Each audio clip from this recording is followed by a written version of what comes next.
fantastic. I gotta check it. Is there a guy in there? You just never know who you might find sneaking around in your coffee cup. Welcome to the program. Thank you very much. It's good to be here. Good to have you here. And I'm so thrilled and touched because of that moment I described when we met at the Regis show. And I just thought, well, that would be fun. Yeah. Be great to have her on the show. And by God, here you are. Here. Thank you so much.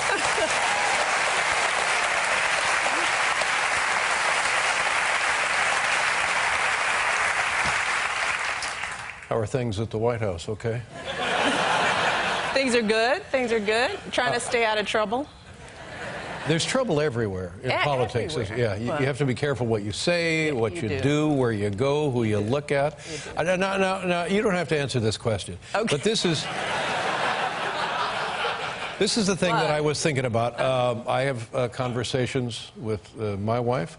Paul has conversations with his wife. Yeah. Married men and women have conversations all the time, tend to talk, that are for no one else in the world but one another. That's right.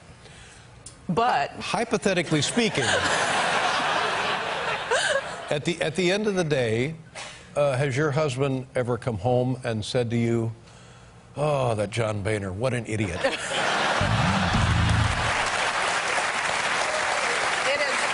has never happened. Never. He is always upbeat, particularly about Congress.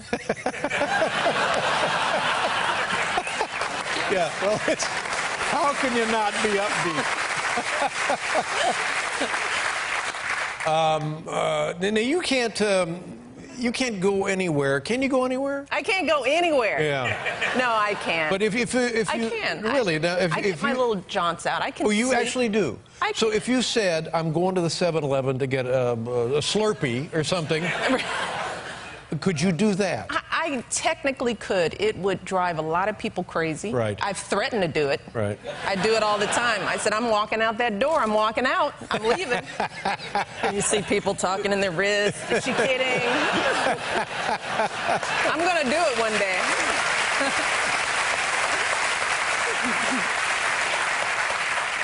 Can you go shopping? Could you just... I have been... I sneak out, and we can do covert moves. Right. I've been to Target, Petco with Bo. And how is Bo, by the way? Bo is wonderful. He is the smartest dog on the planet. Right. He is my son. I have 2 girls and a boy. Now, is it a Portuguese water dog? It's a Portuguese water dog. Now, I've only known one of these Portuguese water dogs in my life, and they're a little loopy. No, they're not. Can he be a handful a bit? No, he's a very sweet dog. No, I'm not being biased. He is really a good dog. Right. He's very well-mannered. He's very even-tempered. He has a very busy schedule. I mean, appearances. I'm thinking about getting him an agent.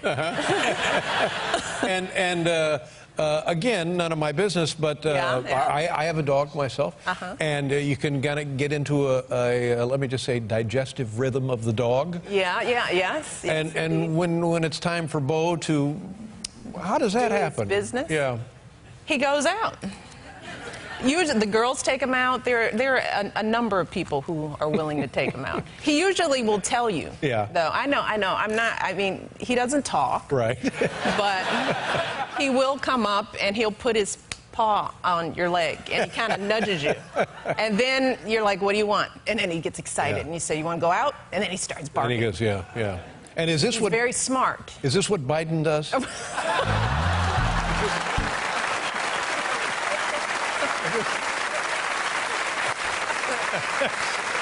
Oh, no. No, he does not. That's my Target run. I went to Target. I thought I was undercover. I have to tell you something about this trip, though. No one knew that was me because a woman actually walked up to me, right? I was in the detergent aisle. And she said, I kid you not, she said, "Excuse me, I just have to ask you something." And I thought, oh, cover's blown. She said, "Can you reach on that shelf and hand me the detergent?" I kid you not. And the only thing she said, I reached up because she was short, and I reached up, pulled it down. She said, well, you didn't have to make it look so easy. That was my interaction. I felt so good. No idea. She had no idea who I was. I thought as soon as she walked up, I was with my assistant, and I said, this is it. It's over. We're going to have to leave. She just needed the detergent. How are your daughters? They're great. Yep. Thank you for asking. Is it 13 and 10? 13 and 10. 13 and dun, 10. Dun, dun, dun. You have music for that?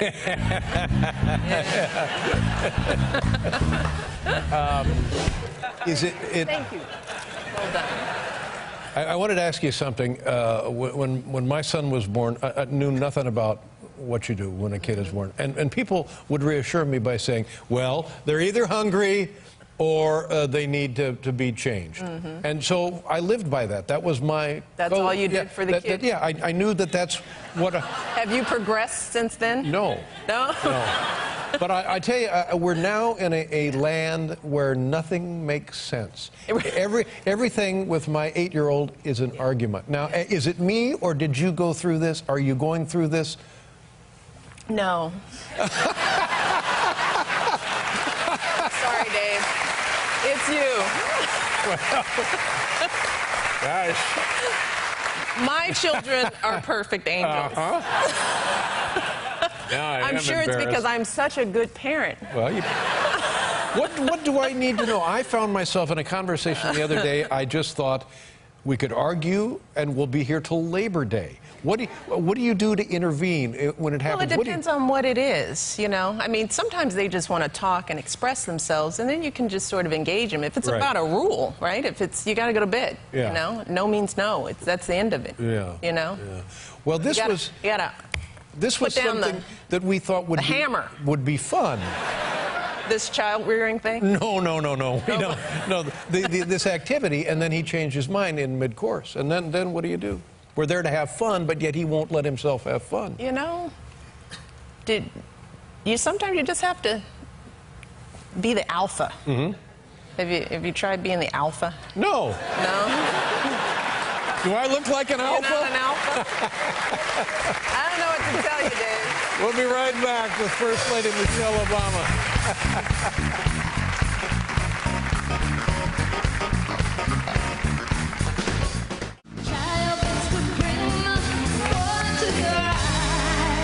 Mrs. Obama is here, ladies and gentlemen. Tell me, I know that your mother lives as part of the family, and tell me about your father. What kind of parents were they? What did you learn about the family and parenting experience from your mother and father? Oh, gosh, everything. My father was a working class guy. He was a stationary fireman, was a pump operator for the water filtration plant for the city of Chicago. And we grew up on the south side, little bitty apartment. I mean, when my brother and I go back now, we can't believe that all 4 of us lived in this sort of half 2-bedroom apartment, 1 bathroom. We were a very close family. My father had multiple sclerosis, and I never knew him to be able to walk. But my dad worked so hard, and he loved us so much. And I think from him, I learned just absolute, complete, unconditional love. The notion that kids really don't need anything but to know that their parents adore them. And I think that's the greatest gift they gave us, just their constant support and, you know, stability. And that's really what we try to instill in our girls. I mean, you talk about raising kids, it's just really, you know, we had rules, we had boundaries, but there wasn't anything my dad wouldn't do for us. And don't make me cry. No. This isn't Oprah. It's supposed to be Letterman.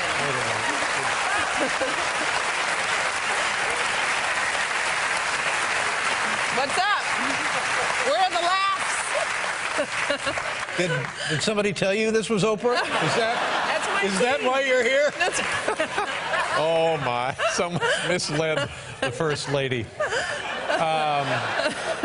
Well, that's reassuring because to everybody who's a parent, all you really need is love and some boundaries and some rules, and everything else takes care of itself, is pretty much what you're saying here. Yeah, it's nice to have a roof over your head. Yeah. You know, you don't want to take for granted the fact that, you know, it's hard out here for families when they can't provide the basics. I mean, that was something my dad always had. He always had a job. He didn't have a high-paying job.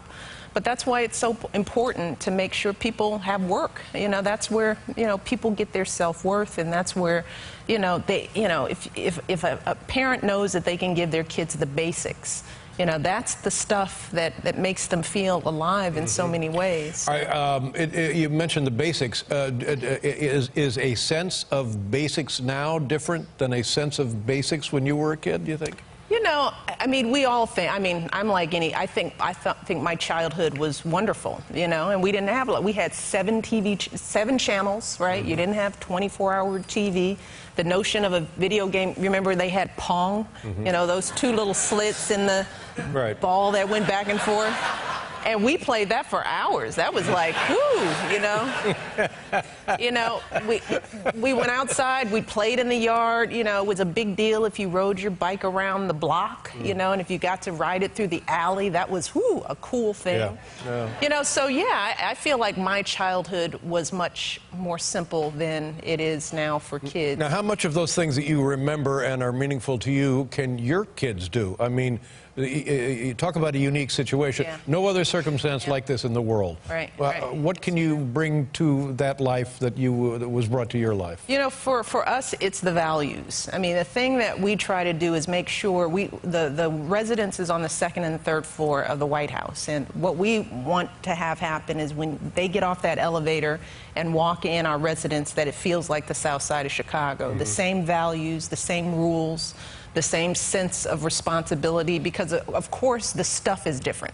There are butlers walking around, you know. I mean, we didn't have that, you know. So Barack and I really do work hard to, you know, figure out how do you create those values in this other world that we know nothing about. Yeah. And, you know, we try to make sure the kids have chores to do. It's how they talk to us. It's how they talk to other people. You know, it's kindness, it's empathy, it's respect. Those are the things that, you know, we can give them, and we remind them that that's more important than anything that they'll have. Right. And then we take their stuff away if they don't do it. Give me that.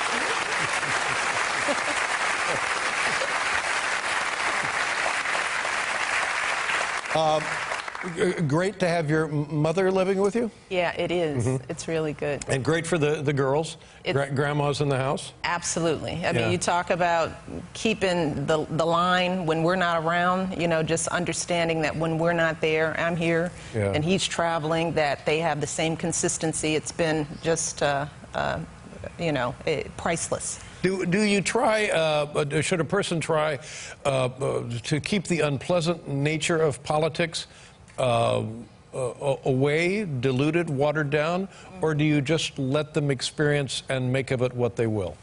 A little bit of both, you know, because, you know, our youngest could care less. You know, she's still at the age where she is not turning on the news, doesn't know what's going on in Congress. Our oldest daughter is far more, you know, she's a very precocious, very smart kid, and she knows what's going on, and she understands the issues. So you just have to sort of take her where she is, and she will ask questions, and she will, you know, that's why dinner times are so important for us. 6:30, no matter what, we have dinner together as a family. That's been the beauty of living in the White House, because before this, Barack was in Washington, he was in Springfield. We would see each other on the weekends, and now we have dinner every night, and that's where we really get to talk about things. I mean, Malia will ask Barack to explain macroeconomics and what's this job. You know, it's amazing what this kid will ask, and you know, you take her where she is. And one of the things she said, because they were reviewing something in school, and I think somebody was critical. And I asked her, I said, are you critical of her father? And she said, what did you think when that happened in class? And she said, I thought, that's his job. You know, that doesn't have anything to do with me. That's pretty good. That's pretty good. All right, we got to take another break. We'll be right back with Michelle Obama. That's unbelievable.